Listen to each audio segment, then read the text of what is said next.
Hi hello and welcome back to my channel Mena's lifestyle. எல்லோரும் எப்படி இருக்கீங்க? நாங்கள் எல்லாருமே ரொம்ப நல்லாயிருக்கோம். நம்ம சேனலை சப்ஸ்கிரைப் பண்ணியிருக்க சப்ஸ்கிரைபர்ஸ் எல்லாத்துக்குமே என்னோட மனமார்ந்த நன்றிகள். இப்போ தான் என்னோட வீடியோவை நீங்கள் ஃபஸ்ட் டைம் பார்க்குறீங்கன்னா இந்த வீடியோ ஃபுல்லாக பார்த்துட்டு பிடிச்சிருக்கு அப்படின்னா மட்டுமே சப்ஸ்கிரைப் பண்ணுறதுக்கு கன்சிடர் பண்ணுங்கள். இன்றைக்கி வீடியோ டைட்டில் அண்ட் தம்ப்நெயில் பார்த்த மாதிரியே ஃப்ரிட்ஜ் ஆர்கனைசேஷன் தான். மேலே இருக்கிற ஃப்ரிட்ஜ் ஏரியாவாவது அப்பப்போ நான் க்ளீன் பண்ணுவேங்க. எப்படியும் வாரம் போய் காய்கறிகள் வாங்கிட்டு வருவோம், லெஃப்ட் ஓவர்ஸ் இருக்கிறது எடுக்கிறது அப்படின்னு அப்பத்திக்கப்போ அதை மெயின்டைன் பண்ணிக்கலாம். ஆனால் கீழே இருக்க அந்த ஃப்ரீசர் இருக்குது பார்த்தீங்களா, அது ஃப்ரீக்வெண்ட்டாலாம் நான் க்ளீன் பண்ண மாட்டேன். கீழே நிறைய பல்காக இருக்கிற மாதிரி இருக்கும். ஏன்னா வீட்டிலேருந்து அரைச்சிட்டு வர்ற அந்த ஹோம்மேட் மசாலா பொடி எல்லாத்தையுமே கீழே இருக்கிற ஏரியாவில் தான் ஸ்டோர் பண்ணியிருக்கேன். இந்த பாக்ஸ் எல்லாமே நான் ரெண்டல் அப்பார்ட்மெண்ட்டில் இருக்கும்போது பேண்ட்ரியில் ஸ்டோர் பண்ணி வச்சுருந்த பாக்ஸ் தான். அதில் இருக்க பேர் கூட பாருங்கள், நான் இன்னும் எடுக்கவே இல்லை. அந்த டப்பாவை மட்டும் கழுவி கொண்டு போய் கராஜில் இருக்க கபோர்டில் ஸ்டோர் பண்ணி வச்சுருந்தேன். இது ஃப்ரீசர் சேஃப் தான், எதுக்காவது யூஸ் ஆகும் அப்படின்ட்டு தான் இந்த டப்பாவை எடுத்துகிட்டு வந்தேன். ஏன்னா ஒரே பவுடர் நிறையா இருக்குதுன்னு வச்சுக்கோங்களேன், இந்த பெரிய டப்பாலையே போட்டு உள்ளே வச்சிடலாம், அதுக்கு தனித்தனியாக ஒவ்வொரு ஜிப்லாக் போட வேண்டாங்கிறதுக்காக தான் ஃபஸ்ட்டு போய் எடுத்துகிட்டு வந்தேன். ஆனால் அதுக்கு முன்னாடி ஃப்ரீசரை நல்லா தொடச்சி விடணும். கொஞ்சம் குப்பையாக தான் இருக்குது. நான் சொன்ன மாதிரி ரொம்ப நாள் ஆச்சு ஃப்ரீசர்லாம் க்ளீன் பண்ணி. நான் வச்சுருக்க அந்த குட்டி வேக்யூம் இருக்குது பார்த்தீங்களா, அதை வச்சு ஃபுல்லாக குப்பையெல்லாம் எடுத்துட்டேன். அதுக்கப்புறமா ஒரு ஈரத்துணியை போட்டு தொடச்சிட்டு ஒரு ட்ரை கிளாத்தில் திரும்பவும் தொடச்சாச்சு. மற்றபடி எந்த ஸ்பெஷல் க்ளீனரோ லிக்விடோ நான் யூஸ் பண்ண மாட்டேங்க உள்ள. ஒருவேளை உங்களுக்கு ஃப்ரிட்ஜில் ஸ்மெல் வர்ற மாதிரி இருக்குது அப்படின்னா எலுமிச்சை பழம் இருக்குது இல்லைங்களா, அதை தண்ணியில் பிழிஞ்சு விட்டுருங்க. இப்போ ஒரு அரை பழம் இருக்குது அப்படின்னா அதை நல்லா ஒரு 1.5 கப் தண்ணியில் பிழிஞ்சு விட்டு அந்த தண்ணியை உள்ளே அப்படியே ஸ்ப்ரே பண்ணி விட்டுருங்க. ரொம்ப அதிகமாகவும் போட வேண்டாம். ஸ்ப்ரே பண்ணிவிட்டு ஒரு துணியில் ஃபஸ்ட்டு தொடச்சிடுங்க. அதுக்கப்புறம் திரும்பவும் ஒரு துணியை போட்டு நல்லா தொடச்சி எடுத்துட்டிங்கன்னா ஸ்டெயின்ஸ் ஏதாவது இருக்குது அப்படின்னா அதுவும் போயிடும், ஸ்மெல்லும் போயிடும். ஒரு லெமனில் அரை பழத்தை கட் பண்ணி தானே நம்ம அந்த ஸ்ப்ரே ரெடி பண்ணோம். இன்னொரு பாதி பழம் இருக்கும் பாருங்கள், அதை ஃப்ரீசரில் ஏதாவது ஒரு கார்னரில் வச்சுருங்க. ஃப்யூச்சரில் வர்ற ஸ்மெல்லை அதை அப்படியே அப்சார்ப் பண்ணிக்கும். இந்த மாதிரி தான் நான் வந்துட்டு க்ளீன் பண்ணுவேன். ஆனால் இன்றைக்கி பெருசாக ஸ்மெல்லெல்லாம் எதுவுமே இல்லை. அதனால ஒரு ஈரத்துணியை போட்டே தொடச்சிட்டு அதுக்கப்புறமா ஒரு ட்ரையான துணியில் தொடச்சி எடுத்துட்டேன். இதில் லைனஸ்ன்னு பார்த்தீங்கன்னா நம்ம போட்டுக்கிறது நல்லதுங்க. அதுலேயும் இந்த மஞ்சள் பொடியெல்லாம் சிந்துச்சுன்னா கொஞ்சம் கஷ்டம்தான் தொடச்சிக்கிட்டு இருக்கிறது. நான் ஏற்கனவே சொன்ன மாதிரி இந்த பிளாஸ்டிக்கில் அந்த குவாட்ஸ் கவுண்டர் டாப்பில் இதிலெல்லாம் மஞ்சள் கரை பட்டுருச்சுன்னா அவ்வளவு சீக்கிரத்தில் போகாது. ஒரு ஷார்ட்ஸில் நான் சொல்லியிருந்தேன் இல்லைங்களா, அதை எப்படி க்ளீன் பண்ணணும் அப்படின்னு. பேக்கிங் சோடா பேஸ்ட் ரெடி பண்ணி அந்த பேஸ்ட்டை ஸ்டெயின் இருக்கிற இடத்துல அப்படியே லைட்டாக ஸ்க்ரப் பண்ணி தொடச்சி எடுத்துக்கலாம். மஞ்சள் பொடி, மிளகா பொடி இதெல்லாம் நிறையா நான் ஃப்ரீசரில் தான் வைக்கிறேன் அப்படிங்கிறதுனால எதுக்கும் இருக்கட்டும் அப்படின்னு தான் கீழே ஒரு லைனர் போட்டிருக்கேன் அந்த ஏரியாவுக்கு மட்டும். டெய்லி குக்கிங்க்கு தேவைப்படுற சாம்பார் தூள், கறி மசால் தூள், மிளகாத்தூள், ரசப்பொடி இதெல்லாம் தீந்து போயிருந்தது. கையோட அதையும் ரீஃபில் பண்ணி வச்சுட்டேன். இதெல்லாம் எடுத்து க்ளீன் பண்ணுறப்ப தான் கவனிக்கிறேன், புளியோதரை பொடி தீந்து போயிருக்கு. நான் நினச்சேன் வேறு ஏதாவது ஜிப்லா கவரில் மறுபடியும் நான் போட்டு வச்சுருப்பேன் அப்படின்ட்டு நினச்சிக்கிட்டு இருந்தேன். ஆனால் இன்றைக்கி எல்லாத்தையும் பிரித்து பார்க்குறப்ப அந்த பொடி மொத்தமாக காலியாகிருக்குங்க. எப்போ ஒரு விஷயம் இல்லைன்னு தெரியுதோ அது மேலே தானே ஆசை வரும், அந்த மாதிரி தான் ஆச்சு. அது வரைக்கும் எனக்கு பெருசாக தெரியலை. அடடா தீந்து போயிருச்சா அப்படின்னு அப்போ இருந்து எனக்கு புளியோதரை சாப்பிட்ணுன்னே ஓடிக்கிட்டு இருக்கு. அந்த பொடி வந்து ரெடி மிக்ஸ் தான் இல்லைங்களா, அம்மா அரைச்சி கொடுத்து விட்டுருந்தாங்க. புளியும் சேர்த்தே அரைச்சிடுவாங்க. நமக்கு அதில் பெருசாக வேலையே இல்லை. சூடாக சாதம் வச்சு அதில் கொஞ்சமாக நல்லெண்ணெயை சூடு பண்ணி ஊற்றி இந்த பொடியை மிக்ஸ் பண்ணி சாப்பிட்றலாம். பசங்களுக்குமே ரொம்ப பிடிக்கும், அவரும் சாப்பிட்டுக்குவார். புளியோதரைனா வீட்டில் எல்லாருக்குமே இஷ்டம்தான். இனி நானே கொஞ்சம் புளி தொக்கு மாதிரியே ரெடி பண்ணி வச்சுக்கலான்ட்டு பார்க்குறேன். இந்த ஃப்ரோசன் ஆம்லா என்ன பிராண்ட் அப்படின்னு கேட்டிருந்தீங்க. பர்டிகுலராக இந்த பிராண்டு அந்த பிராண்டுன்னெலாம் இல்லைங்க. ஏன்னா இப்போ முருங்கைக்காய், தேங்காய் பூ இல்லை மற்ற காய்கறி ஏதாவது வாங்குகிறோன்னு வைங்களேன், அதில் ஒரு சில பிராண்ட் எப்போவுமே அவைலபிளாக இருந்துக்கிட்டே இருக்கும் இந்தியன் ஸ்டோரில். இந்த நெல்லிக்காவை பொறுத்த வரைக்கும் நான் அதிகமாக பார்க்க முடியறது இல்லைங்க. ஒரு சில ஸ்டோர்ஸில் தான் வச்சுருக்காங்க. அப்படியே இருந்தாலும் அப்போதைக்கு என்ன பிராண்ட் இருக்கோ அதை நான் வாங்கிட்டு வந்துடுவேன். அதனால அதில் பர்டிகுலராக இந்த பிராண்டு தான் நல்லாயிருக்கும் அப்படின்னு எனக்கு சொல்ல தெரியல. இந்த ஃப்ரோசன் தேங்காய் பூ இருக்கு இல்லைங்களா, இது இந்தியன் ஸ்டோர்லேருந்து வாங்கிட்டு வந்ததுக்கப்புறமா இந்த மாதிரி தான் ஸ்டோர் பண்ணுவேன். தனித்தனியாக குட்டி குட்டி பிளாக்ஸ் மாதிரி நம்ம போட்டு வச்சுக்கலாம். அதாவது பொரியலுக்கெல்லாம் கொஞ்சமாக தேவைப்படும், சட்னிக்கெல்லாம் கொஞ்சம் நிறையா தேவைப்படும் இல்லைங்களா. அப்போ ஒரு வேலைக்கு நம்ம எடுத்தோன்னா அதை மொத்தமாக யூஸ் பண்ணிடலாம் அப்படிங்கிற மாதிரி கொஞ்சம் அப்படியே கையிலேயே பிச்சு உள்ளே வச்சுருவேன். இது எனக்கு கெட்டெல்லாம் போகிறது இல்லைங்க, கரெக்டாக இருக்குது. ரொம்ப நாளாக இப்படி தான் நான் யூஸ் பண்ணிக்கிட்டு இருக்கேன். இதெல்லாம் எப்போயாவது தாங்க யூஸ் பண்ணுறது, அதனால அது பேக்கேஜிங்லேயே இருக்கட்டும் அப்படின்னு சொல்லி அதிலேயே விட்டுட்டேன்.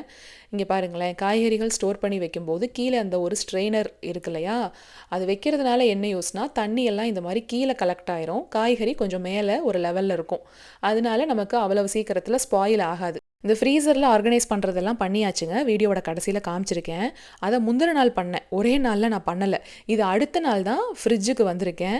நீங்கள் காய்கறிகளை இந்தியன் ஸ்டோர்லேருந்து வாங்கிட்டு வந்து கழுவிட்டு தான் ஸ்டோர் பண்ணுவீங்க அப்படின்னா, ஒரு பெரிய பாத்திரத்தில் கொஞ்சமாக கல்லுப்பு, ஒரு 1/2 டீஸ்பூன் அளவுக்கு மட்டும் மஞ்சள் தூள் போட்டு தண்ணியை நல்லா கலந்து விட்டுருங்க. அந்த உப்பெல்லாம் கரைஞ்சதுக்கப்புறமா வாங்கிட்டு வந்திருக்க எல்லா காய்கறிகளையும் அதில் கொஞ்சம் நேரம் ஊற விட்டுருங்க. அதுக்கப்புறமா சுத்தமாக திரும்பவும் நல்ல தண்ணியில் கழுவிட்டு உணர விட்டு ஸ்டோர் பண்ணிக்கோங்க. கட் பண்ணி வைக்கிற மாதிரி இருந்தால் கண்டிப்பாக கழுவிட்டு தான் கட் பண்ணணும். நான் அதனால தான் இன்றைக்கி கழுவி உணர விட்டுட்டு கட் பண்ணிட்டேன். முள்ளங்கி சாம்பார் மட்டும்தான் வைக்கிற பிளானு. ஆனால் அவர் பெரிய முள்ளங்கியாக வாங்கிட்டு வந்துட்டார். அத்தனையும் சாம்பார் வைக்க முடியாது. மீதியை இந்த மாதிரி பெருசு பெருசாக கட் பண்ணி வச்சுருக்கேன். என்னைக்காவது சட்னி அரைச்சிக்கலாம் அப்படின்னு. அதை அப்போதைக்கு எடுத்து துருவி நம்ம வதக்கி சட்னிக்கு அரைச்சிக்கலாம். அதனால தான் பெருசாக கட் பண்ணியிருக்கேன். கேரட் பீன்ஸ் பொரியலுக்காக ஒரு பாக்ஸ்லையும், இது புலாவுக்காக கேரட் பீன்ஸு காலிஃப்ளவர் மட்டும் சமைக்கிறப்ப நல்லா சுடுதண்ணியில் மஞ்சத்தூள் போட்டு கழுவிட்டு நம்ம யூஸ் பண்ணிக்கலாம். மீதி இருந்த காலிஃப்ளவரை பெருசு பெருசாக கட் பண்ணி ஒரு பாக்ஸில் போட்டிருக்கேன். ஏன்னா காலிஃப்ளவர் வறுவல் செய்கிறதுக்கு. இன்னொரு பாக்ஸில் கேரட் இருக்குது. கேரட் மட்டும் வீட்டில் எப்போவுமே நிறையா இருக்கும். சும்மா கூட துருவி நான் தோசை மேலே பசங்களுக்கு போட்டு கொடுப்பேங்க. முகில் சாக்கர் கிளாஸ்க்கு போகும்போதெல்லாம் இதில் ஜூஸ் போட்டு கொடுப்பேன். அதனால் எப்போவுமே ஸ்டாக் இருந்துக்கிட்டே இருக்கும். நான் பொதுவாக அந்த வாரத்துக்கு தேவையான காய்கறிகளை இப்படி கட் பண்ணி மொத்தமாக ஸ்டோர் பண்ண மாட்டேன். ரொம்ப டைம் இருக்காது அப்படிங்கிற மாதிரி இருந்தால் முந்தின நாள் தான் கட் பண்ணி வைப்பேன். ஆனால் ஒரு சிலர் கேட்டிருந்தீங்க, இன்கேஸ் அந்த ஒரு வாரத்துக்கு ஃபுல்லாக நம்ம கட் பண்ணி ஸ்டோர் பண்ணுற மாதிரி இருந்தால் எப்படி வைக்கலாம் அப்படின்னு. காய்கறிகளை நல்லா கழுவிட்டு ஈரம் இல்லாமல் பார்த்துக்கோங்க. கொஞ்சம் ஈரம் இருந்தால் கூட சீக்கிரமாக அது ஸ்பாயில் ஆயிரும். அதனால் ஈரத்தெல்லாம் எடுத்துட்டு அதுக்கப்புறமா கட் பண்ணி ஏர்டைட் கண்டெய்னர், கிளாஸாக இருந்தாலும் சரி ஸ்டீலாக இருந்தாலும் சரி, நல்ல ஒரு ஏர்டைட் கண்டெய்னரில் போட்டு வச்சுக்கிட்டிங்கன்னா அந்த வாரம் முழுசுக்குமே உங்களுக்கு கரெக்டாக இருக்கும். கொத்தமல்லி 3 கட்டு சேர்ந்து $1 அப்படின்னு சொல்லி வாங்கிட்டு வந்திருந்தாரு இந்த தடவை. அதுவும் ஒவ்வொரு கட்டுமே நல்ல பெருசு பெருசாக இருந்ததுங்க. நான் ஷார்ட்ஸில் கூட உங்களுக்கு காமிக்கிறேன். அதில் மேலே இலசாக இருக்கிற இலை எல்லாத்தையுமே பாக்ஸில் போட்டுட்டு மீதி கீழே தண்டோடு இருக்கிறது எல்லாத்தையுமே சட்னி அரைச்சிக்கலான்னு எடுத்து வச்சேன். இந்த சிவப்பரிசி மாவு ரெசிபி ஏற்கனவே இருக்குங்க. பிண்டு கமெண்ட்டில் வேணால் லிங்க்கை கொடுத்துட்றேன். இந்த காய்கறிகள் கட் பண்ணி வைக்கிறது, மீல் ப்ரிப்பரேஷன் மாதிரி ஏதாவது பண்ணி வச்சுக்கிறதெல்லாம் மாதத்தில் ஒரு வாரம் மிஸ் பண்ணாமல் நான் பண்ணுற மாதிரி இருக்குது. மற்ற நாள் கூட பெருசாக எனக்கு தெரியறதில்ல, மேனேஜ் பண்ணிக்கிறேன். இந்த பீரியட்ஸ் அப்படின்னு ஒரு வாரம் இருக்குது பார்த்தீங்களா, அது வந்துட்டால் கூட பெருசாக ஸ்டொமக் பெயினோ அந்த மாதிரிலாம் இருக்கிறதில்ல. மேரேஜுக்கு முன்னாடி அதெல்லாம் இருந்தது. ஆனால் அதுக்கப்புறமா அது கொஞ்சம் கொஞ்சமாக குறைஞ்சிருச்சு. இப்போல்லாம் பீரியட்ஸை கூட ஹேண்டில் பண்ணிக்கலாம் போல். ஆனால் வர்றதுக்கு 4 நாள் இருக்குது பாருங்கள் முன்னாடி. அந்த 4 நாளையில் போட்டு நம்மளை பாடாப்படுத்தி ஃபுல் உடம்பு வலி வச்சு செஞ்சிருது. நமக்கே ஐயோ இது எப்படா வரும், வந்துட்டால் கூட தேவலை அப்படிங்கிற அளவுக்கு ஃபீல் பண்ண வச்சிருது. அந்த டைம்லலாம் சுத்தமாக எந்திரிச்சு நின்று எந்த வேலையும் செய்யவே முடியறது இல்லைங்க. பேசாமல் ஃப்ளாட்டாக படுத்துக்கலாம் அப்படிங்கிற மாதிரியே தான் இருக்குது. அந்த மாதிரி அந்த ஒரு 4 நாளைக்கு நான் என்ன பண்ணிக்கிறது, இப்போல்லாம் இப்படி ப்ரிப்பரேஷன் பண்ணி வச்சுக்கிறது. இப்போது இந்த ஆல்மண்ட் மில்க் ஸ்டோரேஜ் டிப்ஸ் பார்த்துடலாம். அன்னைக்கு ஷார்ட்ஸில் நான் காமிச்சிருந்தேன் இல்லைங்களா, அதே கேன் தாங்க இது. வேறெல்லாம் நான் புதுசாக வாங்கவே இல்லை. எக்ஸ்பைரி டேட் கூட போய் நீங்கள் அந்த ஷார்ட்ஸில் செக் பண்ணி பாருங்கள், அதே கேன் தான்.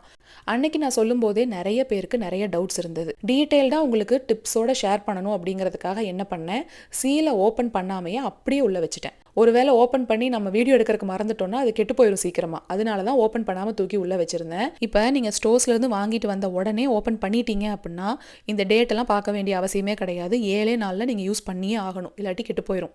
ஒரு சில பிராண்டெல்லாம் 15 டேஸ் வரைக்கும் ஷெல்ஃப் லைஃப் போட்டிருப்பாங்க. பட் மோஸ்ட்டாக 7 டேஸ் தான். ஆனால் ஒரு வேளை ஓப்பன் பண்ணாமல் வச்சுருக்கீங்க, சம்டைம்ஸ் நம்ம மறந்துடுவோம், வாங்கிட்டு பின்னாடி வச்சுருப்போம், முன்னாடி மற்ற பால் இருக்கும், அதை கவனிக்காமல் விட்டுருப்போம். இல்லை ஓப்பன் பண்ணி 7 நாளைக்குள்ளெல்லாம் நான் யூஸ் பண்ண மாட்டேன், எனி ரீசன்ஸ் இருக்குன்னு வச்சுக்கோங்களேன். அந்த ஒரு டவுட்டில் வாங்கிட்டு வர்றீங்க அப்படின்னாவே ஓப்பன் பண்ணாமையே நீங்கள் உள்ளே வைங்க. ஸோ நம்ம கொடுத்துருக்க டேட்டை அப்போ தான் பார்க்கணும். April 25 எப்படின்னா அது வரைக்கும் நமக்கு டைம் இருக்குது, அன்ஓப்பன்டாக உள்ளே வச்சுக்கலாம். இப்போது அப்போதைக்கு நான் ஒரு கிளாஸ் எடுத்து யூஸ் பண்ணிட்டேன். ஆனால் மீதியை நான் 7 நாளையில் கன்சியூம் பண்ண போகிறதில்ல அப்படின்னா மீதி இருக்கிறத ஃப்ரீஸ் பண்ணிக்கோங்க. இந்த மாதிரி க்யூப்ஸாக ஃப்ரீஸ் பண்ணி நம்ம ஒரு ஜிப்லாக் கவரில் போட்டு வச்சுக்கிட்டோம்னா அந்த க்யூப்ஸை 2 மாதம் வரைக்கும் நம்ம ஸ்டோர் பண்ணிக்கலாம். ஸ்மூதீஸ்க்கெல்லாம் ஃப்ரீஸ் பண்ண க்யூப்ஸை போடுறப்ப இன்னுமே டெக்ஸ்சர் க்ரீமியாக நல்லா கிடைக்கும். இது ஆல்மண்ட்ல இருந்தானே எக்ஸ்ட்ராக்ட் பண்ணுறாங்க. அதனால பால் பார்த்தீங்கன்னா நம்ம ரெகுலர் பால் மாதிரி இருக்காது. திக்காக இருக்கிற கன்சிஸ்டன்சியெல்லாம் அப்படியே கீழே போய் செட்டில் ஆயிரும், லைட்டாக இருக்கிறது மேலே இருக்கும். அதனால அந்த கார்டன் பாக்ஸை நல்லா எப்போவுமே ஷேக் பண்ணிட்டு தான் நம்ம யூஸ் பண்ணணும். நீங்கள் அந்த ஃப்ரீசிங் ட்ரேயில் ஊற்றும் போதுமே நல்லா குலுக்கிட்டு அதுக்கப்புறமா ஊற்றுங்க. அப்போ தான் எல்லா க்யூபுமே ஈவனாக கிடைக்கும் நமக்கு. முடிஞ்ச வரைக்கும் டவுட்டை கிளியர் பண்ணிட்டேன்னு நினைக்கிறேன். இதில் இன்னொரு டவுட் என்ன வரலான்னா, ஒருவேளை ஏப்ரல் 25 வரைக்குமே நான் ஓப்பன் பண்ணலை, அந்த டேட் அன்னைக்கு தான் நான் எடுத்து ஓப்பன் பண்ணுறேன் அப்படின்னா அப்பயுமே ஸ்மெல் பண்ணி பாருங்கள். நல்லா தான் இருக்குது ஸ்மெல் அப்படின்னா அந்த 7 நாள் கணக்கு அப்பையும் நம்ம எடுத்துக்கலாம். 7 நாளைக்குள்ளே நம்ம கன்சியூம் பண்ணிக்கலாம். ஒருவேளை லைட்டாக ஒரு மாதிரி ஒரு இந்த கச்சல் ஸ்மெல்பாங்கள்ல அந்த மாதிரி வந்துச்சுனாவே நம்ம தூக்கி போட்டு தான் ஆகணும், வேறு வழி இல்லை. இந்த டைம் மஞ்சத்தூள் சேர்த்து நான் இஞ்சி பூண்டு விழுது அரைச்சி வச்சுருக்கேங்க. நேத்தா முந்தா நேத்தான்னு தெரில, கமெண்ட் செக்ஷனில் ஒரு கமெண்ட் பார்த்தேன், நான் அரைச்சி வச்சேன் பச்சையாக மாறிடுச்சு அப்படின்னு. நீங்கள் உப்பு, சமைக்கிறதுக்கு யூஸ் பண்ணுற எந்த எண்ணெயாக இருந்தாலும் சரி அந்த எண்ணெய், அதுக்கப்புறமா மஞ்சள் தூள் 3யுமே சேர்த்து அரைச்சி பாருங்கள். தண்ணி மட்டும் கொஞ்சம் கூட சேர்த்துறாதீங்க, அப்போ தான் அது ரொம்ப நாளைக்கு கெட்டு போகாமல் இருக்கும். இந்த ட்ரேயில் டோஃபு, பன்னீர், கண்டென்ஸ்டு மில்கெல்லாம் வந்து நமக்கு ஷெல்ஃப் லைஃப் நிறையாவே வருங்க. அந்த பேக்கேஜிங்கில் பார்த்தாவே உங்களுக்கு போட்டிருக்கும். அதனால நான் பாக்ஸில் போட்டு ஸ்டோர் பண்ணியிருக்கேன். அதுக்கப்புறம் வீட்டில் செஞ்ச அந்த டொமேட்டோ சாஸ் அதில் இருக்குது. ஏன்னா அது வந்து 2 பாக்ஸ் பண்ணேன் இல்லைங்களா, டெய்லி யூஸ்க்கு இதில் வச்சுட்டு மீதி இருக்கிறத அதில் வச்சுட்டேன். இந்த இஞ்சி துவையலை நான் நேற்று ஷார்ட்ஸில் காமிச்சிருந்தேன் இல்லைங்களா, தாளிப்பெல்லாம் சேர்த்து. அதே ரெசிபியை நீங்கள் ஃபாலோ பண்ணுறீங்கன்னா ஒரு 3 நாள் வரைக்கும் தாங்க நம்ம ஸ்டோர் பண்ண முடியும் ஃப்ரிட்ஜில். புளி சேர்த்துருக்கோம் அப்படின்னாலுமே 3 days to 4 days தான். ஒருவேளை உங்களுக்கு இன்னும் கொஞ்சம் நாளைக்கு வேணும் அப்படின்னா அதே ஒரு பாத்திரத்தில் போட்டு அந்த தாளிப்பு சேர்த்ததுக்கப்புறமா இந்த துவையலையும் உள்ளே சேர்த்து சுருளை வதக்கணும் ஒரு 5-10 நிமிஷத்துக்கு. அது நல்லா திரண்டு வரும், அல்வா கன்சிஸ்டன்சி மாதிரி. அதுக்கப்புறம் நீங்கள் உள்ளே ஃப்ரிட்ஜில் வச்சு பாருங்கள், ஊறுகாய் மாதிரி நீங்கள் யூஸ் பண்ணிக்கலாம். இப்போ என் வீட்டுக்காரெல்லாம் இந்த தயிர் சாதத்துக்கு, மோர் சாதத்துக்கெல்லாம் தொட்டு சாப்பிடுவார். அதனால் திரும்ப கொஞ்சமாக நல்லெண்ணெய் சேர்த்து துவையலை நல்லா சுருளை வதக்கிட்டு பாட்டிலில் போட்டு வச்சுருக்கேன். ஒரு 15 to 20 days வரைக்கும் நம்ம யூஸ் பண்ணிக்கலாம். இனி அவ்வளோதாங்க, ஃப்ரிட்ஜை க்ளீன் பண்ணி ஆர்கனைஸ் பண்ணுறது தான் வேலை. இந்த ஒரு ஷெல்ஃபுக்கு மட்டும்தான் லைனர் போட்டிருப்பேன். ஏன்னா இங்கே தான் அந்த பால் கேனு, லெஃப்டோவர்ஸ் எல்லாம் வைப்போம், மாவு பாத்திரம்லாம் வைக்கிற மாதிரி இருக்கும், அதிலிருந்து ஏதாவது ஒன்று விழுந்துக்கிட்டே இருக்கும்னு சொல்லி அதுக்கு மட்டும்தான் லைனர் போட்டிருக்கேன். மற்ற இடத்துக்கெல்லாம் போடலை. மேலே ஃப்ரூட்ஸு, அதுக்கப்புறம் அந்த பாக்ஸில் இஞ்சி பூண்டு விழுது, புளி பேஸ்ட் அதெல்லாம் இருக்குது. இங்கே வந்து இந்த டைரி ப்ராடக்ட்ஸு, மாவு வந்து ஒரே ஒரு சம்பளம் மட்டும்தான் அரைச்சி வச்சுருக்கேன். அதுக்கப்புறம் பால் கேன்லாம் வச்சுருக்கேன். இன்னும் 1 கப் ஆகிற அளவுக்கு பால் இருக்குங்க, ஆல்மண்ட் மில்க்கு. 7 days டைம் எனக்கு இன்னும் முடியலை, அதனால் பின்னாடி வச்சுருக்கேன். நாளைக்கு இல்லை நாளான்னைக்கு யூஸ் பண்ணிடுவேன்.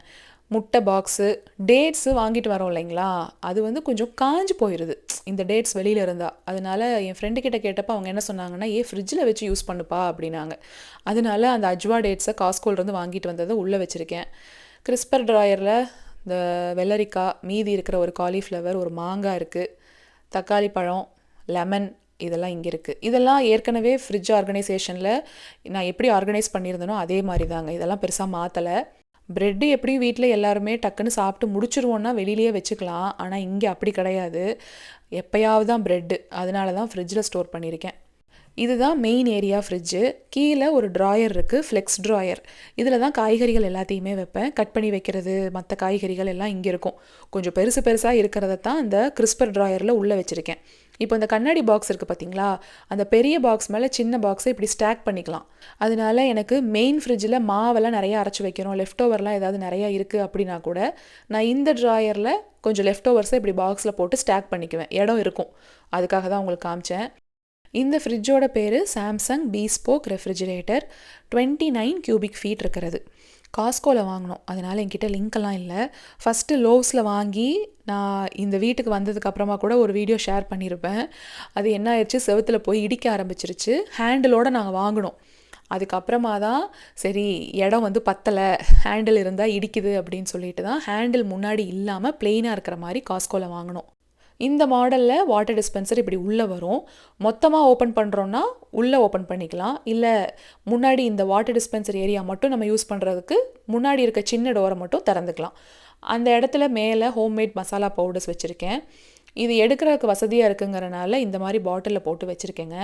இந்த கறிவேப்பிலை பொடி, சீரகப்பொடி, பிரியாணி மசாலா அதெல்லாம் இருக்குது. அதுக்கு மேலே இருக்கிற ஷெல்ஃபை உள்ளே திறந்து தான் எடுக்க முடியும். குட்டி குட்டி பாட்டில்லாம் வேணால் எடுத்துக்கலாம், பட் பெரிய பெரிய பாட்டிலை இப்படி உள்ளே ஓப்பன் பண்ணி தான் எடுக்க முடியும். இது முருங்கைக்கீரை இட்லி பொடி அதெல்லாம் வச்சுருக்கேன். இது வெந்தய பொடி. இந்த காஃபி பவுடர் இருக்குது பார்த்தீங்களா, இந்த நரசூஸ், இது இந்தியன் ஸ்டோர் போனால் நாங்கள் வாங்கிட்டு வந்து வைப்போம். ஏன்னா காஸ்கோவில் வாங்குகிற டேஸ்டர்ஸ் சாய்ஸ் தான் எப்போவுமே ரெகுலராக யூஸ் பண்ணுறது. ஆனால் எப்போயாவது என் வீட்டுக்காரருக்கு இந்த நரசூஸ் குடிக்கிறதுக்கு ஆசை வந்துடுறது. அதனால அது இந்தியன் ஸ்டோர் போனால் வாங்கிட்டு வந்து இப்படி உள்ளே வச்சிடுறேன். வெளியில் வச்சா சீக்கிரம் கட்டி பிடிச்சிக்குதுங்க அந்த நரசூஸ். இந்த டேட் டேமரின் சட்னி நான் மீல் பிளான் சாட்டில் கொடுத்துருந்தப்போ ஒரு சிலர் கேட்டிருந்தீங்க, வீட்டில் அரைப்பீங்களா அப்படின்னு. நான் இது வந்து கடையில் தாங்க இப்போ வாங்கிக்கிறது. முன்னாடியெல்லாம் அரைச்சிக்கிட்டு இருந்தேன், பசங்க தொட்டு சாப்பிடுவாங்க சாஸ் மாதிரி. இப்போ புளி கம்மியாக தானே இருக்குது வீட்டில். உங்களுக்கு அந்த மீல் ப்ரிப்ரேஷன் வீடியோலேயே சொல்லியிருப்பேன், இருக்கிற புளி எல்லாத்தையும் வேற பேஸ்ட் பண்ணி உள்ளே வச்சுருக்கேன். சரி எதுக்கு அப்படின்னு ரெடிமேடாக கடையில் வாங்கிக்கிறது. ஆனால் இந்த மாங்காய் டேட் சட்னி இருக்கு இல்லையா, அந்த ரெசிபியை சீக்கிரமாக உங்களுக்கு நான் ஷேர் பண்ணுறேன். இப்போ இந்த பக்க டோரில் ஃபுல்லாக ஹோம்மேட் மசாலாஸ் இருந்தது இல்லைங்களா, அந்த சைட் டோரில் ஸ்டோரில் வாங்கினது தான் இருக்கும். முதல்ல பட்டர் வச்சுருக்கேன், குட்டி குட்டியாக இந்த மாதிரி தனித்தனி க்யூப்ஸாக எடுத்து கவர்லேருந்து இப்படி போட்டாச்சு. எக்ஸ்பைரி டேட் அதில் கொடுத்துருப்பாங்க, அதை கட் பண்ணி உள்ளே போட்டிருக்கேன். பட்டருக்குமே எக்ஸ்பைரி எல்லாம் இருக்குங்க, செக் பண்ணி யூஸ் பண்ணுங்கள். அதுக்கப்புறம் கீழே இருக்கிற ஷெல்ஃபில் இந்த முதல் பாட்டில் பார்த்திங்கன்னா இந்த மாதுளம்பழ விதை இருக்கு இல்லைங்களா, அதில் அரைக்கிற பவுடர், அனார்தனா பவுடர் அப்படின்னு சொல்லுவாங்க. நார்த் இந்தியன் கிரேவிஸ் எல்லாம் செய்யும்போது இது ஒரு ஸ்பூன் போட்டுக்கிட்டால் ரொம்ப நல்லாயிருக்கும். பக்கத்துலேயே ஆம்ச்சூர் பவுடர் இருக்குது. எதுக்கும் இருக்கட்டும் அப்படின்ட்டு அந்த ஊறுகாய் பாட்டில் இருக்குது. ஏன்னா எல்லா டைமுமே நம்ம வீட்டில் செஞ்சுக்கிட்டே இருக்க முடியாதுல்ல, அதனால ஸ்டோர்லேருந்து வாங்கிட்டு வந்த ஒரு பாட்டில் வச்சுருக்கேன். அதுக்கப்புறம் வெனிலா எக்ஸ்ட்ராக்ட்டு, இந்த chilli ranch, light ranch, tutti frutti, அதுக்கப்புறமா மேப்பிள் சிரப். டியூட்டி ஃப்ரூட்டி வந்து எப்போவுமே வாங்கிட்டு வந்து கிறிஸ்மஸ் கேக் யூஸ் பண்ணுவோம் பாருங்கள். அதுக்கப்புறமா ஃப்ரிட்ஜில் வச்சுருங்க, மீதியை வெளியில் வைக்கக்கூடாது, ஏன்னா அது சீக்கிரம் கெட்டு போயிடும். இங்கே மோர், இந்த கோகோனட் வாட்டர், கிரேப் ஜூஸ் வந்து கிறிஸ்மஸ் கேக் செய்கிறப்ப வாங்கிட்டு வந்தது, இன்னும் எக்ஸ்பைரி இருக்குங்கிறனால நான் ஸ்டோர் பண்ணியிருக்கேன். முகில் வந்து சாக்கருக்கு போகிறான் இல்லைங்களா, அங்கே சாக்கர்லேயே அவங்க டீம்லேயே அந்த கோகோனட் வாட்டர் கொடுப்பாங்க பசங்களுக்கு, அதனால அது வாங்கிட்டு வந்து வச்சுருக்கான். இப்போ ஃப்ரீசர் பார்த்துடலாம். எனக்கு இந்த பக்கம் ஏரியாவில் ஐஸ் க்யூப்ஸ் வைக்கிற மாதிரி ட்ரே வந்துடும். சின்ன சின்ன க்யூப்ஸு, பெரிய க்யூப்ஸ் அப்படின்னு இருக்கும். எப்போவுமே எனக்கு இது எப்போ யூஸ் ஆகும்னா, மாவு அரைக்கிறப்பெல்லாம் இது நான் யூஸ் பண்ணுவேன், கிரைண்டர் வந்து சூடாகாமல் இருக்கிறதுக்கு. மற்றபடி ஐஸ் க்யூப்ஸ் நான் பெருசாக எதுக்குமே யூஸ் பண்ணுறது கிடையாதுங்க. ஸோ வீடியோ ஸ்டார்டிங்கில் நான் காமிச்சது தான், அதை இப்படி தான் அரேஞ்ச் பண்ணி வச்சுருக்கேன் ஃப்ரீசரில். அந்த ஜிப்லாக்கில் வந்துட்டு இந்த ஆல்மண்ட் மில்க் க்யூப்ஸு, அதுக்கப்புறமா பருப்பு கொஞ்சம் ஃப்ரீஸ் பண்ணி எடுத்து வச்சுருக்கேங்க. நான் சொன்ன மாதிரி எப்போ நமக்கு முடியாமல் போகும்னே தெரியாது. இன்ஸ்டன்ட் பாட்டில் அந்த ஃப்ரோசன் முருங்கைக்காய் இருக்குது பாருங்கள், அதை போட்டு இந்த பருப்பு க்யூப்ஸை உள்ளே போட்டு டக்குன்னு ஒரு சாம்பார் ரெடி பண்ணிக்கலாம். அதுக்காக எதுக்கும் இருக்கட்டும்னு ஒரு 2 நாளைக்கு முன்னாடி பருப்பை மட்டும் ஃப்ரீஸ் பண்ணி எடுத்து வச்சேன். சிக்கனோ மட்டனோ வாங்கிட்டு வர்றீங்க, நீங்கள் அன்றைக்கே யூஸ் பண்ண முடியல, இல்லை டெய்லி ஃப்ரெஷ்ஷாலாம் போய் வாங்க முடியாது அப்படின்னா நம்ம இப்படி தான் ஃப்ரீஸ் பண்ணி ஆகணும். நல்லா சுத்தமாக மஞ்சள் தண்ணியில் கழுவிட்டு ஒரு ஜிப்லாக்கில் போட்டு உள்ளே வச்சுக்கலாம். இப்போ அடுத்த நாள் தேவைன்னா அந்த பாக்ஸ் அப்படியே தூக்கி நான் ஃப்ரிட்ஜில் வச்சுருவேன், அது ஆயிரும். அடுத்த நாள் நம்ம மதியம் லஞ்சுக்கு யூஸ் பண்ணிக்கலாம். கீழே இந்த மசாலா பொடி எல்லாத்தையும் இப்படி தான் போட்டு வச்சுருக்கேன். கறி மசால் தூளும் சாம்பார் தூளும் மட்டும்தாங்க ஒரே மாதிரி இருக்கும் கலரு, அது கன்ஃபியூஸ் ஆயிரும், அதனால் அதை நேம் பண்ணி வச்சுக்கிறது நல்லது. அதுக்கப்புறம் மீதி இருக்கிறது எல்லாத்தையுமே நான் பாக்ஸுக்கு மாற்றலை, சரி இது இப்படியே நீட்டாக இருக்குது அப்படின்னு சொல்லிட்டு அந்த ட்ரேலையே போட்டு உள்ளே வச்சாச்சு. ஸோ இதுதான் என்னோடய ஃப்ரிட்ஜ் ஆர்கனைசேஷன். இன்ஸ்டா டிஎம்மில் நிறைய அப்ரிசியேஷன் வந்திருந்தது அந்த மீல் ப்ரெப் வீடியோஸ்க்கு. இந்த கிரேவி திக்கனிங்காக நீங்கள் போட்டிருந்த ரெசிபிஸ் எல்லாமே ட்ரை பண்ணி பார்த்தோம், ரொம்ப நல்லா இருக்குது, இதே மாதிரி வேறு ஏதாவது டிஃப்ரெண்ட் ரெசிபிஸ் சொல்லுங்கள் அப்படின்னு. ஒரு 2-3 காம்பினேஷன் ட்ரை பண்ணி பார்த்தேன், அது ஒர்க் அவுட் ஆகலை, சொதப்பல் தான். ஸோ நிறையா மீல் ப்ரெப்க்கு நான் ப்ராக்டிஸ் பண்ணி கரெக்டாக வந்துருச்சுன்னா சீக்கிரமாக ஷேர் பண்ணுறேன், ஓகேங்களா? சரிங்க, இந்த விலாக் பிடிச்சிருந்தா மட்டும் ஒரு லைக் கொடுங்க. அடுத்த வாரம் வேறு ஒரு விலாகில் பார்க்கலாங்களா? Until then tata, by.